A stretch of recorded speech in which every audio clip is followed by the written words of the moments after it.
Assalamualaikum warahmatullahi wabarakatuh. Waalaikumsalam warahmatullahi wabarakatuh. Selamat sore mahasiswa-mahasiswa semua, mahasiswa mata kuliah gender dan seksualitas. Mohon maaf Bapak mengganti jadwal kuliah mendadak pada sore ini karena ada urusan yang lebih penting karena hari kemarin. Jadi makanya Bapak pindah ke hari ini. Izinkan saya Bapak ini ya, share screen ya, PowerPoint Bapak. Oke, sebentar. Oke. Nah, jadi materi untuk pada sore ini adalah mengenai hijab band yang terjadi di wilayah Eropa. Bapak jelasin dulu sedikit ya. Jadi, pada beberapa tahun yang terakhir terdapat sebuah kebijakan terhadap pelarangan dalam penggunaan penutup wajah yang menutupi seluruh ataupun sebagian wajah pada ruang publik yang diterapkan di beberapa negara di dunia yang berlangsung juga di wilayah Eropa Barat. Hal tersebut melarang wanita-wanita Muslim untuk menggunakan hijab atau penutup wajah mereka, penutup kepala, termasuk juga penggunaan nikab dan juga burqa. Nah, negara Prancis merupakan salah satu negara di Eropa yang pertama kali memperkenalkan kebijakan tersebut.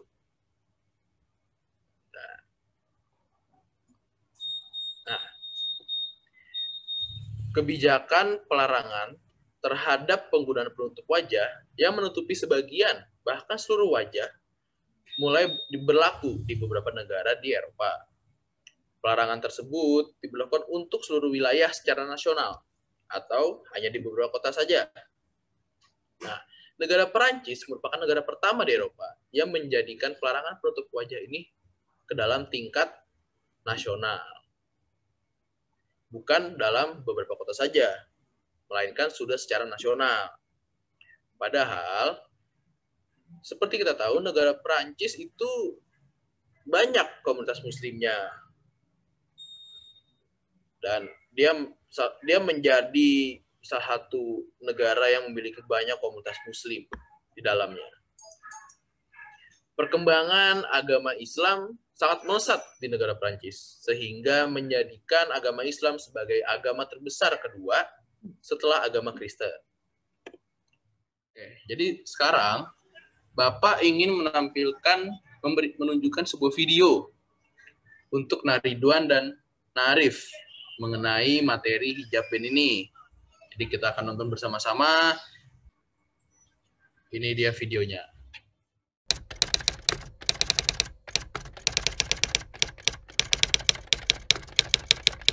We're going. Oh, what's up? I think you come to the wrong place. Yeah, like this is this is France. Europe. This is France. It's What's not wrong with me? Japan or Korea or something. Yeah, you look like ninja. What are you wearing? I'm sorry. By the way, where do you come from? We are from Indonesia, but we live here for a long time. Like, how much is it? 10 or. It's been- Dan lagi bikin konten secara eksperimen gitu, gimana orang-orang di Eropa, apalagi pria ya, ngelihat seorang wanita menggunakan hijab, pandangan mereka seperti apa. Terus ya mungkin di sini juga saya ngelihat gitu gimana bahkan dari orang Indonesia pun kalau sudah berada di lingkungan yang tidak tepat bakal jadi seperti ini. Dan menurut kalian kenapa harus seperti itu gitu? Karena saya dari kecil sudah di sini. Ini kebetulan ini saudara kandung. Yap. Jadi kan sistem Prancis itu merupakan sebuah negara yang bersistem sekuler. Nah, sebetulnya saya pun merasa gak enak, gak bisa melihat orang-orang seenaknya berjalan dengan hijab. Yap. Gitu. Karena saya beranggapan, dan keluarga saya pun mungkin banyak orang juga, orang di Eropa beranggapan bahwa orang berhijab itu merupakan teroris atau titik-titik teroris. Tapi gak semuanya seperti itu loh, karena ya banyak berita-berita yang ngeluarin berita palsu tentang muslim dan lain-lainnya, karena di agama kami tidak ada sedikit pun diajarkan untuk membunuh orang lain, dan itu termasuk sangat ke dalam dosa besar gitu. Dan ya bagaimana kalian akan menghadapi ini gitu? Karena kami berpikirnya kami sudah berpedoman seperti ini dari dulu. Walaupun kita bisa dibilang membaca berita atau media yang salah, tetapi secara fakta dan case-case yang sebelumnya pun terjadi di Prancis. Apalagi saya sebagai orang Prancis kecewa terhadap masyarakat muslim, karena mereka berasumsi bahwa jihad itu merupakan suatu hal yang Tuhan inginkan, Tuhan mereka inginkan. Dan saya tidak bisa menerima hal itu, karena kebetulan pun teman-teman saya pun ada yang meninggal karena insiden itu. Dan saya makin dalamnya bisa disebut, saya bisa dikatakan bahwa saya rasis terhadap masyarakat muslim. Yes, karena hal seperti betul. itu. Teman saya juga ada yang menjadi korban karena perilaku teroris seperti itu. Walaupun kami Indonesia pun kami tidak bisa terima, karena kami sudah berprinsip sebagai orang Eropa di sini, sebagai orang luar Indonesia.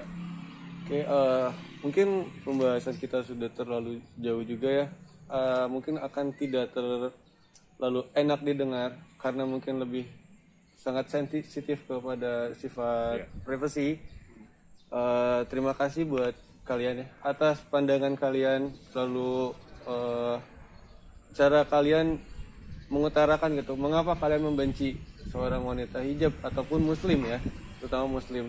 Oke, thank you guys. Tapi cuma mau ngasih saran aja. Oke. Kalau bisa lepas aja di sini, karena prinsip orang beda-beda kan. Ya. Karena maksudnya kita masih bisa memaklumkan karena Anda sebagai warga nasional Indonesia. Oke. Tetapi orang-orang di Eropa kemungkinan ada yang masih rasis dengan tingkat rasisnya yang tinggi terhadap muslim. Karena bisa pun Anda bisa dilaporkan ini. Oh iya. Dan Anda bisa didenda sebanyak 35 euro. 35.000 euro kalau tidak salah, sama di penjara antara 1 2 tahun. Teruntuknya di Prancis ya. Prancis. Iya. Oke, jadi lebih bagus ini dibuka semua berarti. Jadi jangan pakai yang gitu lah di sini. Oke.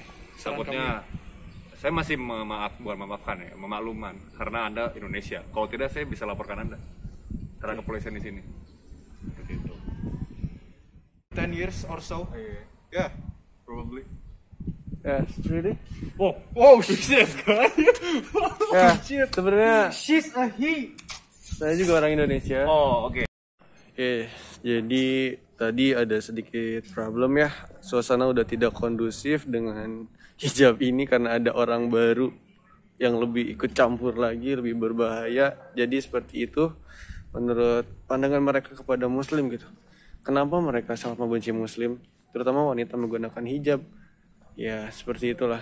Jadi untuk sosial eksperimen kali ini berjalan cukup lancar. Bagaimana kita mendengar tentang mereka yang menyatakan bahwa di Prancis bisa mendapatkan denda loh kalau kita menggunakan hijab di sembarangan tempat.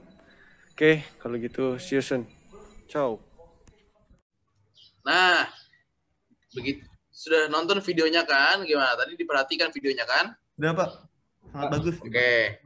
Nah, ya, pada tahun 2010 negara Prancis mengeluarkan pelarangan penggunaan jilbab terhadap wanita untuk menutupi wajahnya di ruang publik. Larangan tersebut disepakati pada bulan Oktober 2010 dan diterapkan pada bulan April tahun 2011. Mereka-mereka yang melanggar peraturan tersebut mendapatkan denda sebesar 170 USD. Larangan itu kemudian dibatalkan oleh Pengadilan Hak Asasi Eropa atau ECHR karena peraturan tersebut dianggap melanggar kebebasan manusia dalam beragama.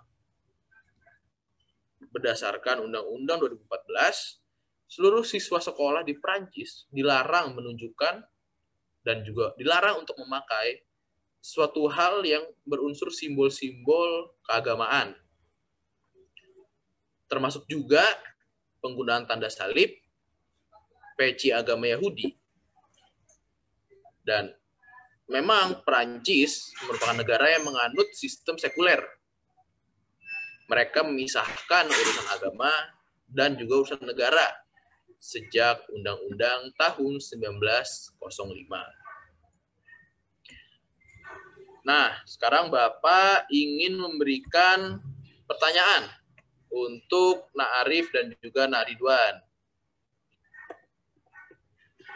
Untuk Na'arif, pertanyaannya adalah bagaimana respons dari dunia internasional mengenai peraturan hijab band yang terjadi di wilayah Eropa Barat, terutama di negara Perancis.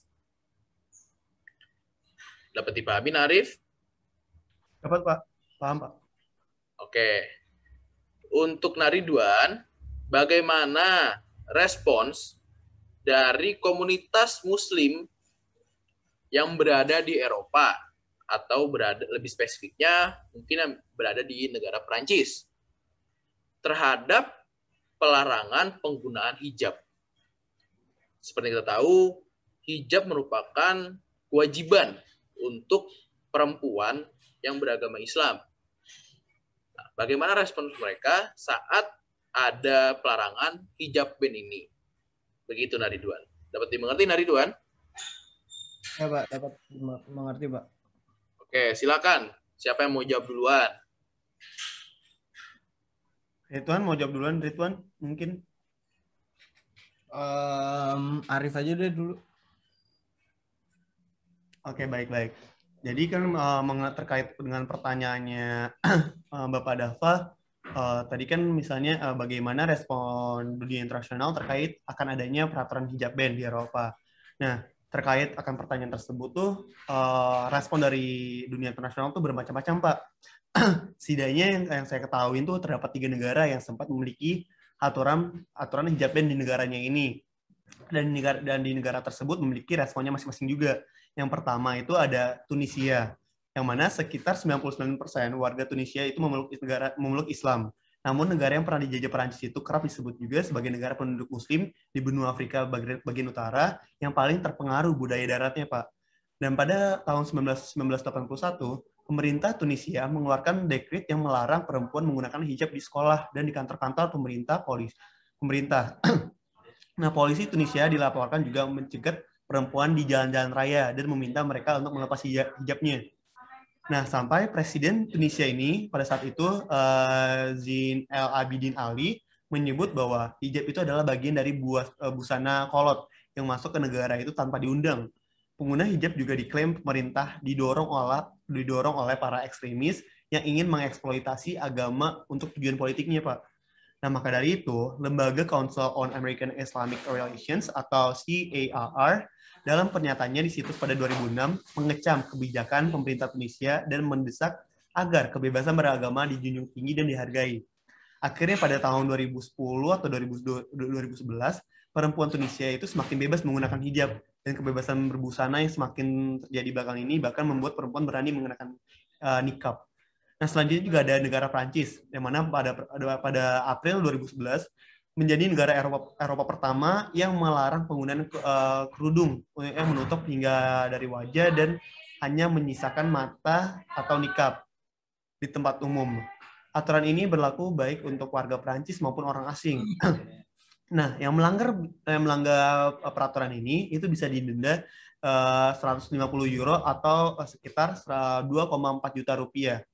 Dan individu yang memaksa orang lain menggunakan nikab juga terancam denda 30.000 euro atau sekitar 480 juta rupiah, disertai hukuman 1 tahun penjara. Nah, berdasarkan data pada 2015, sebanyak 1.546 orang telah didenda terkait larangan nikab ini. Nah, pada saat itu kritik pun bermunculan gitu, Pak. Sehingga pada 2014, seorang perempuan Perancis 24 tahun meminta dilakukan uji materi terhadap undang-undang tersebut, yang mana menurutnya larangan nikab itu melanggar kemerdekaan dalam beragama dan berekspresi. Namun, angka itu terhenti ketika Mahkamah HAM Eropa mengukuhkan aturan larangan nikab pada 2 Juli 2014. Akhirnya, selama lebih 85 tahun, warga Prancis itu hidup dalam aturan tersebut yang akhirnya membuat pada akhirnya larangan itu bisa diperbebas sehingga masyarakat Muslim di Prancis bisa lebih bebas untuk menggunakan hijab. Apa namanya, ada juga di negara Turki yang mana selama lebih 85 tahun warga Turki itu hidup dengan aturan sekuler di bawah pimpinan Mustafa Kemal Atatürk. Nah, yang mana Atatürk ini menilai hijab itu sebagai busana yang kolot. Alhasil, penggunaan hijab itu dilarang di gedung-gedung pemerintahan, Pak. Nah, perubahan itu terjadi pada 2008 ketika amandemen konstitusi Turki melonggarkan larangan hijab di kampus-kampus. Perempuan pun akhirnya mulai diperbolehkan pada tahun 2008 diperbolehkannya menggunakan hijab yang agak longgar di bawah dagu. Nah, hijab rapat pada saat itu hijab rapat menutup leher masih dilarang. Baru pada sekitar bulan Oktober 2013 di bawah Perdana Menteri Recep Tayyip Erdogan yang istrinya berhijab, Turki pun menghapus larangan penggunaan hijab di institusi-institusi pemerintahan, kecuali pengadilan militer dan kepolisian. Akhirnya sejumlah pengkritik pemerintah meragukan ketulusan Erdogan yang mengklaim bahwa penghapusan larangan hijab itu bertujuan untuk menjunjung demokrasi. Erdogan dituding punya agenda Islam di pemerintahannya. Nah, akhirnya pada Agustus 2016 yang lalu, Turki pun akhirnya memperbolehkan polisi perempuan atau polwan bisa menggunakan hijab kembali lagi. Jadi mungkin seperti itu kurang lebihnya respon dari dunia internasional atau negara-negara yang ada di Eropa dalam terkait kasus adanya aturan hijab ban gitu, Pak. Baik, terima kasih banyak Nah Arif atas jawabannya yang lengkap dan dapat dimengerti. Jawaban yang bagus. Oke, Nak Ridwan, sama-sama. Sekarang Nak Ridwan, silakan menjawab pertanyaan yang Bapak berikan. Ya Pak, pertanyaannya tadi bagaimana respon komunitas Muslim terhadap hijab ban di Eropa ya Pak, tepatnya di Prancis ya Pak. Menurut yang saya baca terkait dengan respon dari komunitas Muslim tersebut yang tepatnya berada di Prancis, menimbulkan banyak sekali kayak protes ya Pak, karena banyak yang menilai kayak seperti pendapat seseorang nih yang bernama Chourak yang berasal dari sana, hijab ban itu merupakan maaf Pak, hijab itu merupakan kayak identitasnya dia, karena seperti yang Bapak bilang tadi kan hijab itu kayak kewajiban ya bagi umat Muslim gitu. Nah, terus juga banyak yang protes karena adanya amandemen RUU anti separatisme yang dirancang untuk memperkuat nilai-nilai sekuler Prancis dan yang berlaku untuk anak perempuan di bawah 18 tahun. Itu kayak menimbulkan banyak respon protes dan kemarahan gitu dari masyarakat sananya. Terus juga kayak orang-orang sana buat di online tuh kayak pagar hands off my hijab atau kayak sama pass touch among hijab. Itu kayak di sana tuh menjadi viral banget Pak di sana Pak. Terus tempat agama dan simbol-simbol agama yang dikenakan di depan umum adalah masalah kontroversi yang sudah berlangsung lama juga di Prancis. Terus kayak Prancis kan juga melarang pemakaian jilbab di sekolah-sekolah. Terus kayak pelarangan niqab, cadar, atau semacamnya Pak maupun di tempat umum atau taman, transportasi, gedung-gedung administrasi kayak gitu ya Pak. Ya jadi respon dari komunitas-komunitas Muslim di Prancis tepatnya Pak terhadap hijab ban ya menuai banyak kontroversi Pak terkait dengan kebijakan tersebut. Terus juga seperti yang saya bilang tadi banyak menimbulkan amarah juga daripada masyarakat Muslim di sana. Gitu aja sih Pak yang saya tahu Pak.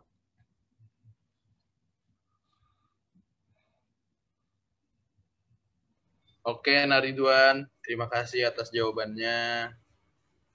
Jawaban yang terperinci dan bagus dari Naridwan. Kalian sudah banyak membaca ya mengenai masalah ini ya. Sudah, Iya Pak. Pak, kebetulan ya Pak. Bagus. Ya, sebagai mahasiswa harus peka terhadap isu-isu internasional yang terjadi. Apalagi kan kalian mahasiswa hubungan internasional, betul? Iya Pak. Jadi bagus kalian mahasiswa yang sudah cukup bagus. Nah, karena saya juga ini nih ada agenda lain dan waktu juga sudah sore. Jadi mungkin kita sudahi dulu kelas pada hari ini. Jadi tugas aja nih untuk PR untuk kalian membuat resume 700 kata mengenai video yang tadi Bapak berikan. Oke, dikumpulkan ke Bapak di pertemuan berikutnya. Oke, tanggapan kalian curahkan di dalam tulisan aja, dalam bentuk tulisan dan dikumpulkan ke Bapak di pertemuan minggu depan. Dan jangan lupa absen ya kalian ya. Iya, Pak. Beritahu juga ke teman-teman kalian yang lain untuk absen juga, karena ini kan kesalahan Bapak, kelas yang mendadak, jadi yang lain Bapak berikan absen gratis. Baik, Pak. Terima kasih banyak, Pak. Siapa ya? Oke, Naridwan, Arif, kita sudahi dulu ya. Bapak, makasih banyak Pak. Terima kasih sama-sama. Terima kasih telah menghadiri kelas Bapak pada hari ini. Bapak sangat mengapresiasi kehadiran kalian berdua. Semoga ilmunya bermanfaat ya, Arif, Naridwan ya. Amin. Oke. Baik. Bapak izin sudahi pertemuan ini ya. Ya, Pak. Ya Pak. Terima kasih. Wassalamualaikum warahmatullahi wabarakatuh. Waalaikumsalam. Waalaikumsalam warahmatullahi wabarakatuh.